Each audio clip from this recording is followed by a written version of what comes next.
네, 패션과 뷰티 업계에 망가져야 뜬다라는 이 B급 코드를 활용한 광고가 늘어나고 있습니다.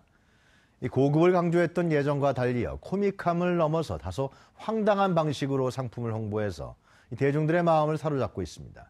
자세한 내용 이슈 10분 체크해서 알아보겠습니다. 김성수 문화평론가 모셨습니다. 안녕하십니까? 안녕하세요. 김성수입니다. 네. 요즘에 그 B급 코드 얘기가 많던데요. 이 B급 코드가 뭡니까? 어떤 거예요? 쉽게 말해서 싸구려 감성, 병맛 코드 이렇게 얘기하시는 분들이 병맛 코드라는 얘기 많이 들어본 것 같아요. 많이 있는데요. 네. 원래 이제 B급이라고 하는 말이 이제 대중문화계에 등장한 것은 미국의 할리우드 거대 그 영화 산업들이 네. 실제로 자체 내에서 영화를 제작도 하고 영화관도 돌려야 되고 뭐 이런 시대가 있었어요. 메이저의 시대였죠. 그때 당시에 자기네들이 만들어 놓은 영화관 체인에서 영화를 계속 해야 되는데 자기네들이 뭐 엄청나게 돈을 들여서 만든 새칭 A급들은 1년에 한 개, 두 개밖에 못 나오잖아요. 그럼 그렇죠. 1년 내내 어떻게 영화관을 꾸립니까? 그래서 싸게 돈을 신인 감독들을 막 데려다가 돈을 주고 네. 이거 안에서 몇 개 만들어 이렇게 영화를 만들게 합니다. 이게 새칭 B급 영화들이었는데요.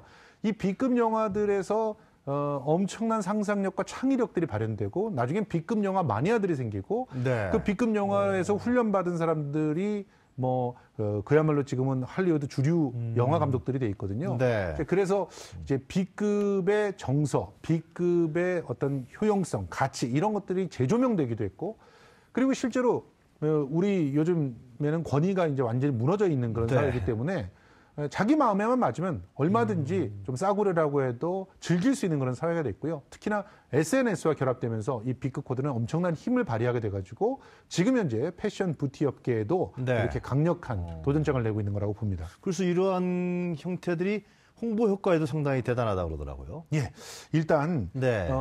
메이저의 세계를 얘기하는 건 아닙니다. 예. 근데 그러니까 TV에서 보통 지상파 광고라고 하면 여기에는 뭐 아주 아름답고 여신처럼 생긴 사람들, 남자들도 조각처럼 생긴 사람들이 아직도 뷰티 또 패션 업계에서 나오죠. 네. 그런데 실제로 그 조금만 들어가서 이제 SNS 쪽이나 인터넷 쪽이나 모바일 광고 쪽으로 들어가면 이런 광고 해서는요 그냥 넘어갑니다.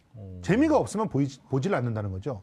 그래서 이쪽에서는 뭐 가령 마스크팩을 선전을 하는데 마스크팩을 탁 떼내니까 그냥 빛이 나가지고 눈이 부시다고 뭐 얘기하는 그런 식의 과장된 광고라든가. 예. 그리고 또 이번에 새롭게 런칭돼가지고 인기 있는 그 브랜드 중에서 이탈리아의 수트 브랜드 B 브랜드가 있는데요.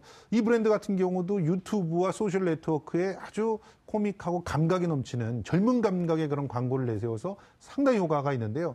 이런 그 인터넷과 모바일 광고 시장이 이제는 네. 그 영향력이 지상파와 보통 주류 광고 시장이라고 하는 데의 파워를 넘어서고 있어요.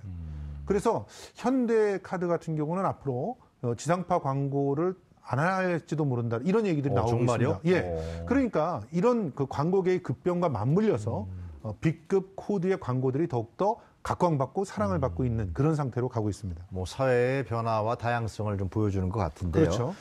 그래서 요즘에는 광고업계에서도 뭐 A급 모델, 예. 아주 뭐 예를 들면 정형적인 이쁜 모델 예. 이런 모델을 이렇게 선호하지 않는 그러한 뭐라 그럴까 그 흐름도 있다 그러더라고요. 예전에는 이제 그 메인 모델을 하나 딱 예. 써서 모든 매체에 그 메인 모델이 노출이 돼야만 광고 효과가 있다고 생각하고 좋아했었어요. 네. 그런데 지금은 애초에 지상파에 나가는 모델을 따로 두고요. 그리고 모바일이나 이런 인터넷 쪽에 나가는 SNS를 통해서 전파되는 유튜브를 통해서 전파되는 이런 광고들의 모델을 따로 뽑습니다. 그래요. 근데 그런데 대표적인 그런 각광받는 분들이 여성 예능인들이죠. 네. 뭐 이국주 씨 같은 경우 이번에 한 그 화장품 회사의 화장품 광고 모델이 됐습니다. 네. 근데 이국주 씨가 사실 화장품 모델이 된다 예전 같아서는 상상하기 힘든 일이었고요. 그렇겠네요. 예. 그리고 이제 이국주 씨와 더불어서 지금 김숙 씨도 아주 화장품계의 슈퍼 갑입니다. 왜냐하면 김숙 씨가 나오는 그런 광고들이 엄청난 조회수를 자랑하고 있거든요. 네. 이국주 씨의 광고 같은 경우가 한 800만 뷰를 넘었었다고 하는데 김숙 씨 지금 생기수분송을 갖다 부르면서 네. 한 그 그 화장품 회사에 등장을 했는데요.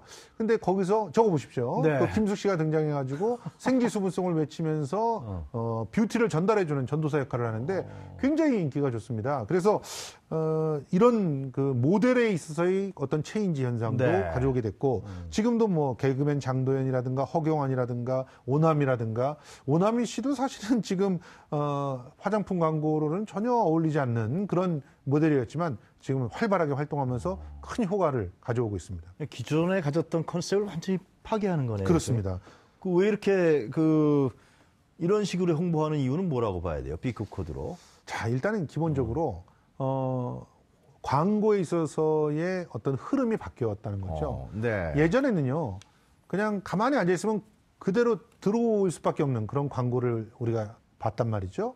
근데 이제는 SNS라든지 인터넷으로 들어가면 광고 스킵 얼마든지 할 수 있지 않습니까? 그렇습니다. 모바일 안에서 광고 누가 다 보고 있어요. 그런데 이 광고가 재밌으면 보고 있어요.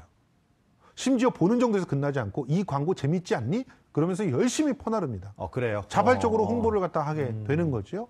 그러니까 시선을 사로잡을 수 있는 재밌는 광고, 사람들의 개개인들의 취향들을 아주 적절하게 찌르는 그런 광고, 개성 넘치는 광고, 그런 광고들이 살아남을 수밖에 없는 네. 거죠. 이런 광고들은 실제로는 홍보를 할 때 그 상품 그 자체의 장점을 막 이렇게 그 광고 안에서 녹여내지보다는 재미난 그런 어떤 그런 이미지로 딱 인식을 주고요. 그다음엔 바이럴 마케팅. 그러니까 입소문이 나게끔 하는 것들을 도와주는 그런 형태로 씁니다. 광고 홍보 전략이 많이 바뀌었네요. 그죠? 예, 그렇습니다. 그래서 지금 현재의 그 광고 중에서 특히나 모바일이나 SNS 이쪽의 광고는 아주 광고 팁이 따로 있을 정도로 아주 특화시켜서 네. 발전시키고 있고요. 앞으로는 그쪽 시장들이 더욱더 커질 겁니다. 그래서 아까도 말씀드렸듯이 현대카드 같은 데에서, 그러니까 특정 회사에서는 아예 전체 광고 시장에 분배되어 있던 그런 비용들을 다 털어 없애야 된다거나 혹은 지상파나 그 올드 미디어의 매체의 광고를 없애버리고 새로운 미디어, 유튜브라든가 이런 페이스북 중심의, 그래서 수용자들과 직접 만나서 수용자들이 어떤 그 느낌들과 반응들을 바로바로 체크할 수 있는 네. 그런 광고 중심으로 시장을 재편할 거라고 보고 있습니다. 그럼 대중들이 또 이렇게 B급 코드를 선호하는 이유는 어떻게 찾을 수 있어요? 기본적으로 대중들은요, 네. 먹고 살기가 힘들어요. 그리고 너무 그러니까 잘 짜여져 있고 아름답고 이런 것들이 자기를 압박하고 있다고 느낍니다. 거기 갈 수도 없고 잘. 도달할 수도 없죠. 맞습니다. 그러니까 이미 사회가 사다리가 사라진 사회가 됐고 계층 간의 분류가 너무 크게 돼 있는 상태에서는 아주 속 시원하게 네. 자기의 코드들을 위해서 그냥 올인하는 그런 개성을 위해서 그 자기의 자잘한 것들을 갖다 채워나가는 그런 분위기들이 많아지기 때문에 네. 더더욱 B급 코드 또 개성 넘치는 그런 광고들이 사랑받을 수밖에 없는 그런 상황으로 가고 있습니다. 그런데 그 기업에서는 이렇게 B급 코드를 광고로 활용할 뿐만이 아니라 상품을 출시할 때도 여기서 아이디어를 상당히 얻는다 그러더라고요. 그렇습니다. 원래 이제 B급 영화에서부터 B급 감성이란 말이 나왔다고 했잖아요. 네. 근데 이 할리우드는 실제로 이 B급 영화들에서부터 지금까지 엄청난 먹거리를 만들어내고 있습니다. 가령 영웅물들 있잖아요. 우리 네. 어벤져스라든지 하는 그런 그 슈퍼 영웅들, 이 사람들을 다룬 영화들이 대부분 B급 영화였었어요. 오, 그러네요. 예, 그런데 그렇겠네요. 그 B급 영화들에서부터 지금 메이저가 엄청난 가능성들을 상품화해가지고 만들어내고 있지 않습니까? 네. 마찬가지입니다. 지금 국내 화장품 업계들도 보면은 B급 정서들이 충만한 그런 그 어떤 사업 영역들이라든가 혹은 매체들과 콜라보레이션이라고 하죠. 협업을 해가지고 상품을 개발하려고 하고 있습니다. 대표적인 케이스 중에 하나가 카카오 프렌즈들을 상품화시키는 그런 형태죠. 네. 원래 카카오 프렌즈라고 하는 건 그냥 이모티콘이었단 말이에요. 근데 이 이모티콘 캐릭터들을 갖고 와서 B급 정서에 맞는 저렴하지만 확실한 개성을 파고드는 상품을 개발하는 겁니다. 이런 일들은 뭐 웹툰과 같이 나오기도 하고 또 뭐 다양한 그런 그 망가지는 코드의 뭐 어떤 개그물들이라든가 이런 네. 것과도 개발이 되기도 합니다. 그렇기 때문에 이제는 이 B급 정서들은 하나의 상상력의 보고 원천으로, 그리고 또 그 안에서 다양하게 톡톡 튀는 네. 수용자들의 상상력까지 빨아들일 수 있다는 점에서 B급의 어떤 거대한 하나의 문화적 시장이 형성되고 있다, 이렇게 볼 수가 있겠습니다. 기존의 어떤 그 프레임이라든가 전형적인 틀들 이런 예. 부분들이 많이 변화하는 네. 뭐 그런 현상의 하나로 또 우리가 해석도 가능하겠습니다. 그렇습니다. 기본적으로 주류라고 하는 것들의 권위들이 다 사라져 버리고요. 그리고 개개인들의 취향들이 존중받는 그런 사회가 네. 됐다는 것이고, 이것들이 결국은 이런 상품 시장 안에서도 민주주의의 어떤 질서들이 그러네요. 작동하고 있다, 이렇게 보시면 될 것 같고요. 해외 다른 나라는 어떻습니까? 해외 사례도 엄청납니다. 지금 미국에서도 이 재미에 초점을 맞춘 광고들이 유튜브에서 엄청난 인기를 끌고 있기 때문에 오히려 네. 그 TV에서 그냥 채널이 돌아갈 때 나오는 그런 광고들보다 직접적인 영향력이 더 있다라고 하고 있거든요. 그래서 미국의 이제 대표적인 신발 회사 중에서 그 C 회사가 있는데요. 그 회사는 이제 샌들 비슷한 거를 갖다 주로 만드는데, 여기서 아주 find your fun이라고 해가지고 당신의 즐거움을 찾아라.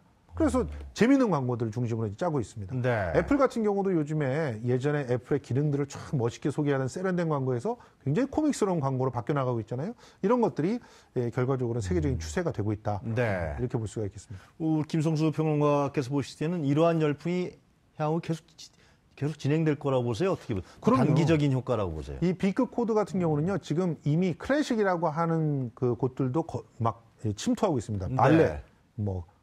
또 클래식 공연들, 거기다가 오페라, 이런 데도 B급 코드들이 막 들어가고 있어요. 그래요. 그리고 심지어 지금 대학로에 가보시면 창작 뮤지컬이라든가 혹은 창작 극에는 B급 코드들이 많이 점령을 하고 있습니다. 그리고 이제 그런 것들이 더 나름대로 발전하게 되면 일종의 거기에 원천 컨텐츠들이 또 만들어져서 다양한 2차, 3차 컨텐츠들을 개발을 하게 될 거 아닙니까? 네. 그런 개발 속에서는 다른 상품들이 런칭될 수 있는 가능성들이 상당히 높거든요. 이러면서 서로 선순환 구조를 만들어서 하나의 그 캐릭터가 하나의 브랜드를 형성하고, 그것이 이제 시장 안에서 일정 정도 자기 영역을 차지하게 되는 이런 일들이 계속 벌어지고 있거든요. 네. 그렇게 되면 시장은 그 흐름에 쫓아갈 수밖에 없는 상황이 되기 때문에 우리나라에서도 이 B급 코드에 대한 어떤 상품 개발할 때의 연구들 굉장히 다양하게 진행이 되고 있고요. 물론 이것이 좀 씁쓸한 그런 네. 계층 간의 그 어떤 분리의 고착화라고 하는 측면에서는 안타까움들이 좀 있지만, 이런 부분들이 어쩔 수 없이 무시할 수 없는 현상이라는 것은 인정해야 될 것 같습니다. 알겠습니다. 자, 오늘 말씀 잘 들었습니다. 감사합니다. 고맙습니다. 네, 지금까지 김성수 문화평론가였습니다.